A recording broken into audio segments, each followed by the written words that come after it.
देखो, आज जो मैं आपको बता रहा हूँ, आज आप कान खोलकर सुन लीजिए। और इस मुकदमे को आपको बिल्कुल नहीं लड़ना है। कहने का मतलब ये है मेरा कि आपको ट्रायल फेस बिल्कुल नहीं करना है, क्योंकि इस प्रकार के मुकदमे जो हैं आजकल बहुत झूठ लिखवाए जा रहे हैं। वो कौन से मुकदमे हैं? जो फैमिली पैकेज है, एक प्रकार से 498 ए का या फिर 85 बीएनएस हो चुका है, 125 CrPC, DV domestic violence act या 406, ऐसे तमाम मुकदमे आज के टाइम में आप शादी कर लीजिए, अगर किसी गलत परिवार से आपकी शादी हो गई है, तो ये आपको प्रसाद के रूप में मिल जाएँगे। और जितना जल्दी हो सकेगा उतनी जल्दी मिलेंगे आपके लिए, क्योंकि परिवार जहाँ महिला एडजस्ट करने वाली होती है, वो तुरंत एडजस्ट कर लेती है और एडजस्ट करने के बाद परिवार चल पड़ता है। लेकिन जहाँ एडजस्ट नहीं होता है, वहाँ तुरंत ही आपके सामने प्रसाद आपको मिलना शुरू हो जाएगा। आप सब लाइन में लग जाओगे, पति है और पति की माँ-बाप, भाई-बहन सब लोग लाइन में लग जाएँगे और सबको एक-एक करके प्रसाद मिलता रहेगा। अब मैं ये बात क्यों कह रहा हूँ, क्योंकि आपको लड़ना नहीं है ये मुकदमा, ये सेक्शन 498 ए की बात करता हूँ मैं आज। इस मुकदमे को आपको बिल्कुल नहीं लड़ना है, ट्रायल फेस बिल्कुल नहीं करना है। अगर आप ट्रायल फेस करोगे तो कहीं न कहीं ऐसे मान लीजिए जैसे आपने अपना सिर ओखली में दे दिया हो। इसीलिए मैं कहता हूँ आप अपने बचाव के लिए कि आप ट्रायल फेस बिल्कुल मत करिए। अब ट्रायल फेस नहीं करना है तो करना क्या है? कोर्ट से तो आप भाग नहीं सकते, कानून से तो आप भाग नहीं सकते, लेकिन करना क्या है फिर? ऐसी परिस्थिति में जब आपके ऊपर मुकदमा दर्ज हो, फाइल मतलब जो सेक्शन 498 ए का मुकदमा है, वो मुकदमा अगर आपके ऊपर दर्ज होता है, तो 2 प्रकार से दर्ज होगा। एक तो पुलिस कंप्लेंट यानी कि एफआईआर के द्वारा, या फिर कोर्ट कंप्लेंट यानी कि कंप्लेंट केस के द्वारा। तो कंप्लेंट केस होता है या फिर एफआईआर होती है। तो एफआईआर में होती है तो उसके बाद आप पति और पति के परिवार वाले सभी के लोगों के नाम ले लिए जाते हैं। इसमें किसी को छोड़ा नहीं जाता, किसी को बख्शा नहीं जाता है। जो सास, जो ननद अपनी भाभी, भाभी, भाभी कर रही है या मेरी बहू कर रहे हैं, तो आप ये समझ लीजिए जिस दिन आपका नाम किसी एफआईआर में आएगा, उस दिन आपकी आँखें खुल जाएँगी कि मेरी ये सास, मेरी ये बहू नहीं है, बल्कि ये मेरे परिवार में कहीं न कहीं ऐसी महिला आ गई है जो मेरे परिवार को तबाह कर देगी। यानी कि ये सिंपल बात है कि ये परिवार को पूरा खत्म कर देगी और पूरे परिवार का हर व्यक्ति टेंशन में अपना जीवन व्यतीत करेगा। ये आज आप समझ लीजिए। अब होगा क्या? जैसे ही एफआईआर होती है, वैसे ही आप अपने जो आयु है, जो एफआईआर में आयु होता है, उसके उसके साथ में कोऑपरेट करें, उससे बातचीत करें और उसके सामने अपनी बात रखें कि हमारा कोई नाम नहीं है आना चाहिए इसमें, और हम इस घटना से दूर थे, कैसे थे, क्या थे, ये अपनी बात अपने आप स्वयं बताएँगे। या फिर एडवोकेट को आप ले जा सकते हैं, तो उसको ले जाइए। दूसरा, जैसे ही एफआईआर में चार्जशीट लगती है, तो चार्जशीट में देख लो कि नाम लगाए, उसमें नाम जो परिवार के हैं, पति को छोड़ के बोल रहा हूँ मैं, उनके नाम अगर जोड़ दिए गए हैं, तो आप सीधे कोर्ट में बिना बेल कराए हुए, ज़मानत बिना कराए हुए, ज़मानत ना आपको नहीं करानी है, बेल तो आपको करानी ही नहीं है, मैं ये बता रहा हूँ आपके लिए। चाहे लोअर कोर्ट से हाई कोर्ट, चाहे हाई कोर्ट से लेके सुप्रीम कोर्ट तक अगर आपको जाना पड़े तो जाइए, लेकिन बेल बिल्कुल मत कराइए। क्यों मैं कह रहा हूँ ये बात के लिए? क्योंकि मैं ऐसे बहुत सारे जजमेंट अब से पढ़ चुका हूँ, प्रोसीडिंग देखता हूँ, सुप्रीम कोर्ट तक की प्रोसीडिंग देखता हूँ।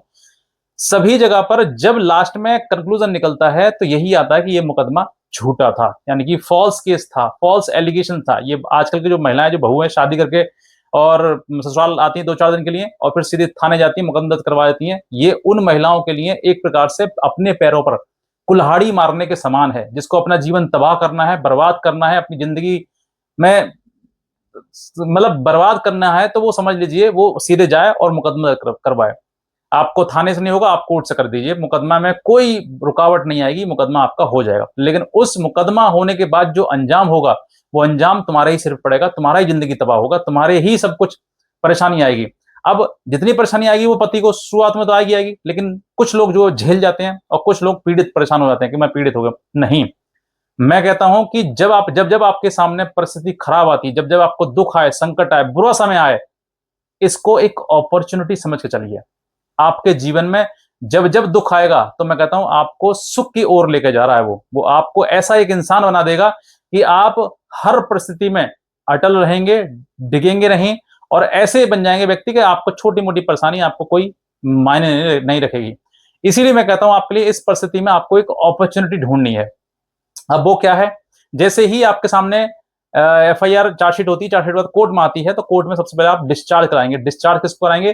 जो आपके परिवार के माता-पिता हैं। यानी कि पति को छोड़कर जितने भी लोग हैं सुना रहे हो, उन सभी का एक डिस्चार्ज पिटीशन दायर करनी है। पति को इन्वॉल्व नहीं करना है, क्योंकि पति के ऊपर से आप ये एलिगेशन नहीं हटा सकते, क्योंकि पति-पत्नी का मामला है। यही बात मैं अभी आगे ही बताऊँगा आपको। लेकिन आप ही समझ के देखिए कि ये जो परिस्थिति आज उत्पन्न हुई है, वो सिर्फ़ और सिर्फ़ पति-पत्नी के बीच में है।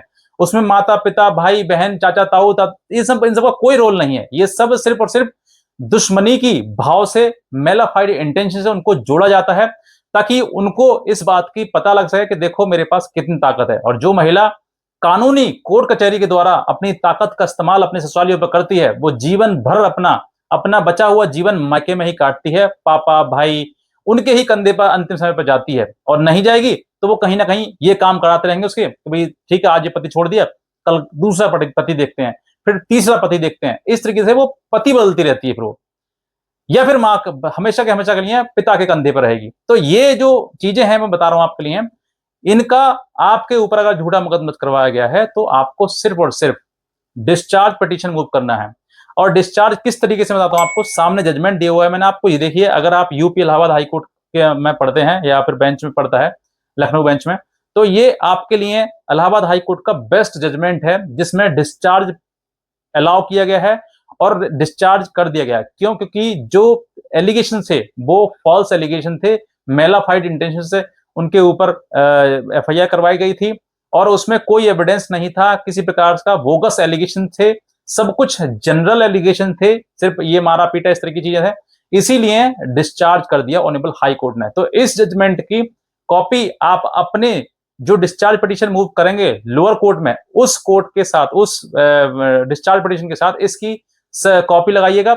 और कॉपी लगाने के बाद आर्ग्यूमेंट जब आप करोगे, क्या होता है प्रोसीजर, मैं शॉर्ट में बताता हूं आपके लिए, कि जिस टाइम पर आप डिस्चार्ज पिटीशन मूव करेंगे, डिस्चार्ज पिटीशन मूव करने के बाद दूसरी पार्टी को कॉपी जाएगी, कॉपी में रिप्लाई आएगा, रिप्लाई आने के बाद आर्ग्यूमेंट होगी। जिस दिन आर्ग्यूमेंट होती है उस दिन एक ऑनरेबल सुप्रीम कोर्ट का जजमेंट है, बहुत ही बेहतरीन जजमेंट है। अगर आपने इस जजमेंट की कॉपी सामने दी हुई, एक बार पढ़ लीजिए इसके लिए। अगर आपने इस जजमेंट की कॉपी आपने डिस्चार्ज पिटीशन के साथ लगाई, आर्गुमेंट किया, कोर्ट को कन्विंस कर दिया, 100% मैं गारंटी देता हूं कि आप डिस्चार्ज हो जाओगे।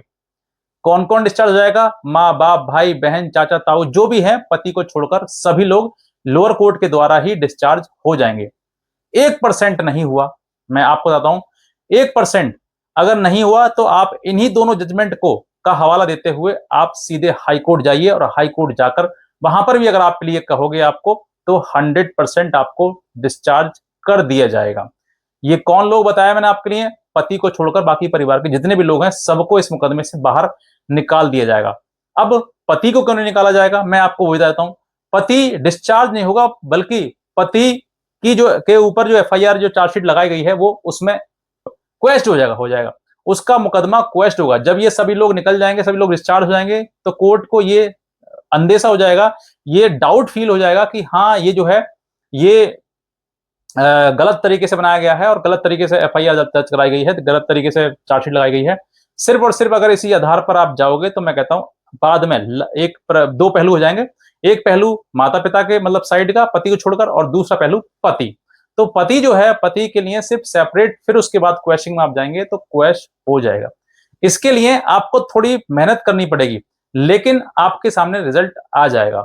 क्यों? क्योंकि ये जो है, अभी बहुत सारे मैं जजमेंट पढ़ चुका हूं, और मैं कहता हूं कि सुप्रीम कोर्ट आते आते 99% ये चांसेस होते हैं कि आपकी एफआईआर क्वेश हो जाएगी, चार्जशीट क्वेश हो जाएगी, रद्द हो जाएगी, कुछ नहीं बचेगा। अब आपके सामने जो परिस्थिति आज आ रही है, उस परिस्थिति को आपको थोड़ा सा होल्ड करना है और समझदार बनना है, और किसी प्रकार से बेचैन या परेशान नहीं होना है। जो समस्या आपके सामने आई है, उस समस्या को का सामना करना है, और सामना करने के लिए डटे रहना है। क्यों? क्योंकि आपकी गलती नहीं है, मैं आपके साथ हूं। अगर आपकी गलती नहीं है तो सामने दिए हुए नंबर है, अगर आप जजमेंट चाहते हैं तो दिए हुए नंबर पर मुझे व्हाट्सएप कर सकते हैं, मैं आपको जजमेंट की कॉपी भी प्रोवाइड कर दूंगा।